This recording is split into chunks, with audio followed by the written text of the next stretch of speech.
in the heart of Mavoko village, where red earth met the horizon and children's laughter floated like music through the mango trees. Lived, Mama Zuri, a hard-working mother of two bright children, Tendo and Maleka. Every morning, she walked them to the village school, believing that the teachers would guide them toward greatness. She trusted the school like one trusts the morning sun to rise, never questioning, never doubting. But deep inside those classroom walls, not every smile was innocent, and not every lesson was pure. Tendo had begun to act differently, quieter, secretive, and often returning home with stories that never quite made sense. "School is fine," he'd say, eyes darting away. One day, Mama Zuri noticed drawings in his exercise book, strange symbols, not part of the school syllabus, and phrases like the circle of truth. Concern turned into worry when she overheard whispers among mothers at the water well, talking about children being taught extra lessons behind closed doors. That night, the moon hung low, and Mama Zuri could not sleep. Her instincts screamed that something was wrong. She decided that the next day she would visit the school, unannounced, to see with her own eyes what her children were truly learning, and whether the trusted walls of education had turned into something far more dangerous. The next morning, Mama Zuri tied her bright kitten's cloth tightly around her waist, determined to uncover the truth. As the rooster's crow echoed through Mavoko village, she walked briskly toward the school, her heart pounding with each step. The classrooms looked peaceful from the outside, children reciting alphabets, teachers writing neatly on chalkboards, but something in the air felt heavy, unnatural. When she reached Tendo's class, she stood by the doorway, quietly observing. The teacher, Mr. Koma, smiled too quickly, his eyes flicking nervously toward her. "Ah, Mama Zuri. What a surprise," he said, sweat glistening on his forehead. She greeted him warmly and sat at the back, pretending to watch her son's handwriting. But then she noticed a strange pattern, children responding in whispers when Mr. Koma asked certain coded questions, and a small group being taken outside for special training after class. She followed discreetly and saw them gather beneath an old baobab tree, chanting the same symbols she had seen in Tendo's notebook. Her breath caught in her throat. It wasn't an ordinary lesson. It was some kind of secret ritual, masked as education. When she confronted Mr. Koma later, he smiled, saying, "We're only helping the children open their minds." But Mama Zuri's instincts screamed otherwise.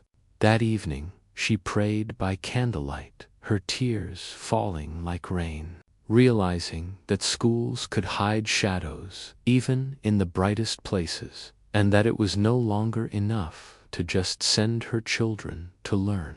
She had to watch what they were learning. That night, Mama Zuri could not erase the image of the children beneath the ancient baobab tree, their small voices rising and falling like waves in a strange rhythm. When dawn broke, she decided to uncover what those special lessons truly meant. Disguising her intent, she followed the same path after dropping off Tendo and Maleka. Hiding behind the tall elephant grass, she watched as Mr. Koma led the same group of children away from the classrooms. They carried sticks and small clay bowls filled with colored powder, chanting words that sounded foreign and heavy. Beneath the tree, he drew a circle in the dirt and asked each child to step inside, promising them power, wisdom, and protection. Tendo hesitated but obeyed, his face pale and frightened. Mama Zuri's heart broke as she saw fear flicker in his eyes. This was not learning, this was control. Later that day, she approached other parents, but most laughed it off, saying, "At least the teacher is keeping them busy." Yet one old man, Baba Muto, grew silent. He told her that years ago, the same teacher had been accused of strange teachings in another village before disappearing. "You must be careful," he warned. "Some lessons are meant to enslave the mind." That night, Mama Zuri decided she could no longer stay silent. She would gather the truth, even if it meant standing alone, because no mother should ever lose her child's spirit under the guise of education. The following day, Mama Zuri pretended to volunteer at the school, offering to help clean the classrooms. Her hands worked quickly, but her eyes searched every corner for answers. As she swept the dusty floor, she noticed loose planks beneath the teacher's desk. Curiosity burned within her. When no one was watching, she lifted them carefully, and what she saw made her blood run cold. Hidden underneath were small carvings on wooden boards, the same strange symbols from Tendo's book, along with jars of herbs, animal bones, and pieces of cloth tied in knots. It was as if the classroom doubled as a shrine. Before she could cover it back up, Mr. Koma appeared at the door. His face darkened when he saw what she had uncovered. "You shouldn't have seen that, Mama Zuri," he hissed. Fear gripped her, but she stood tall, her voice steady. "You're supposed to teach children, not curse them." Mr. Koma smiled eerily, replying, "Knowledge has many forms. Some parents are too blind to see." Mama Zuri backed away slowly, clutching her broom like a weapon, then ran from the room, heart pounding, knowing she was now in danger. That evening, she told the village chief, but he dismissed her story, saying she must have misunderstood. No one wanted to believe that evil could hide behind a teacher's smile. Alone and desperate, Mama Zuri realized she could trust only herself. She began to plan to gather evidence, to protect her children, and to show everyone the truth before it was too late. That night, Mama Zuri waited until the village slept, her resolve unshaken.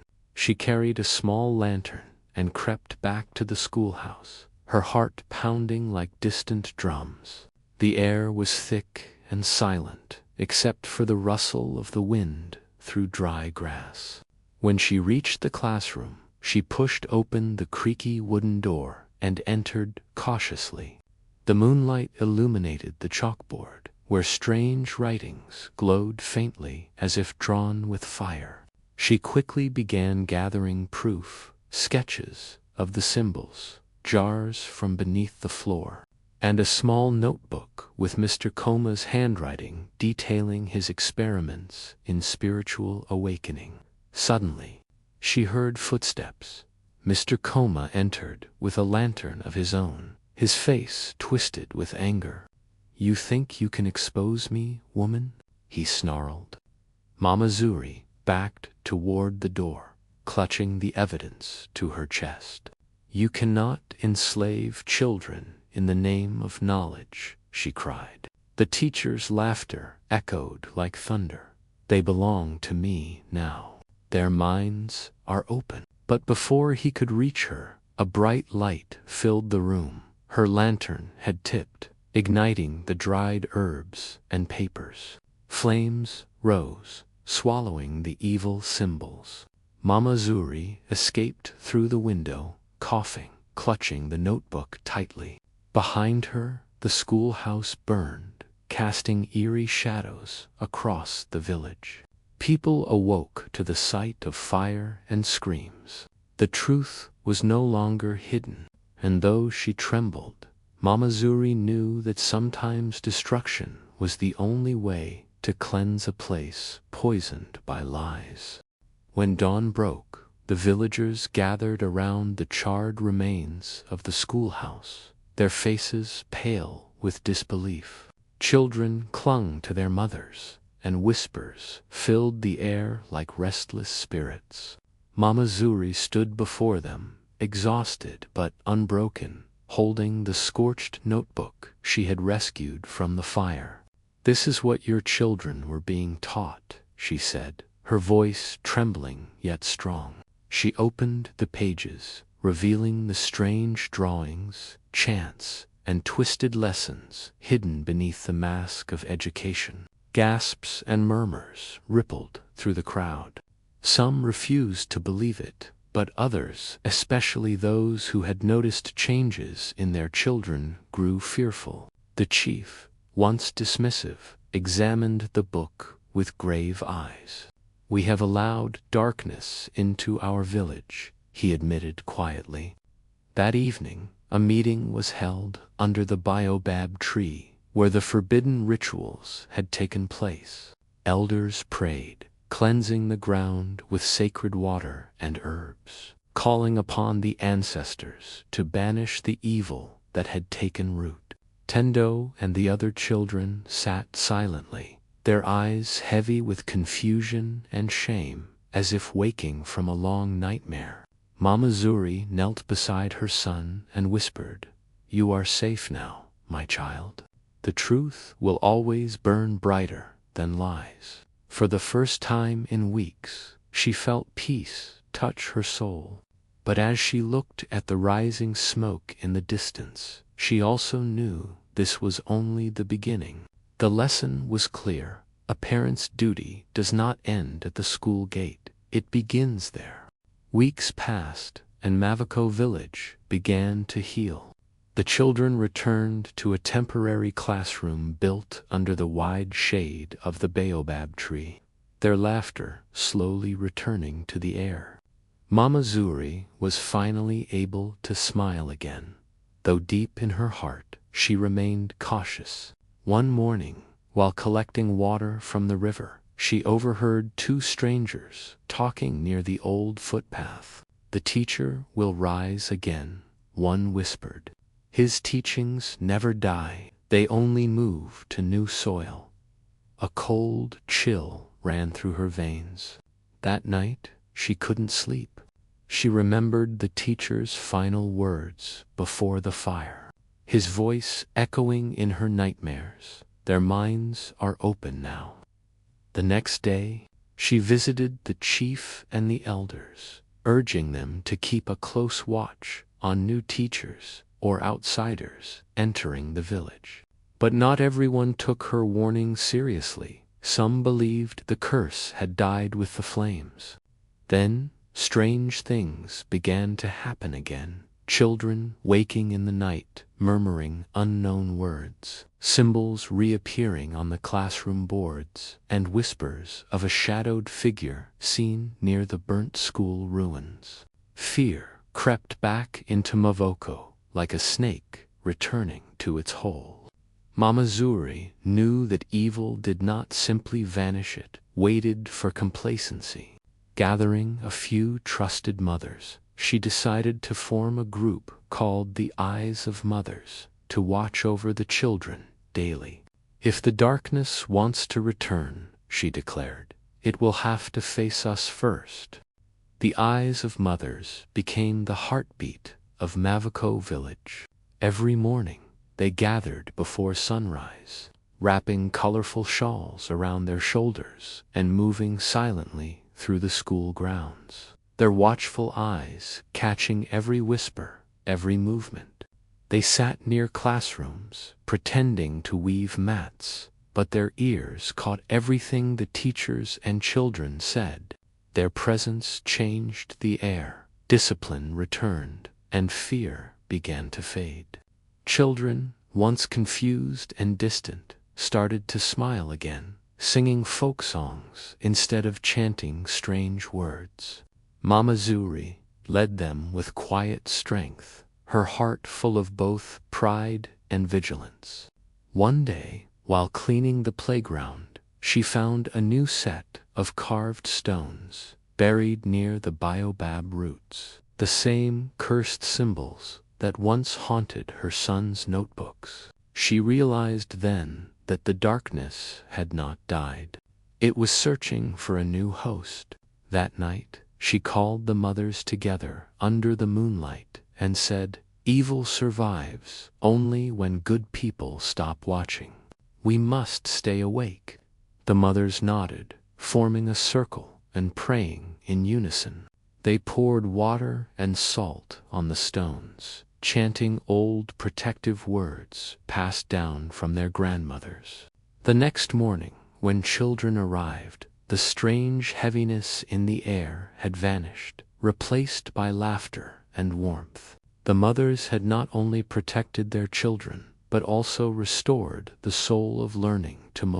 And as the sun rose high, Mama Zuri knew their vigilance must never end, for the world often forgets what danger silence can bring.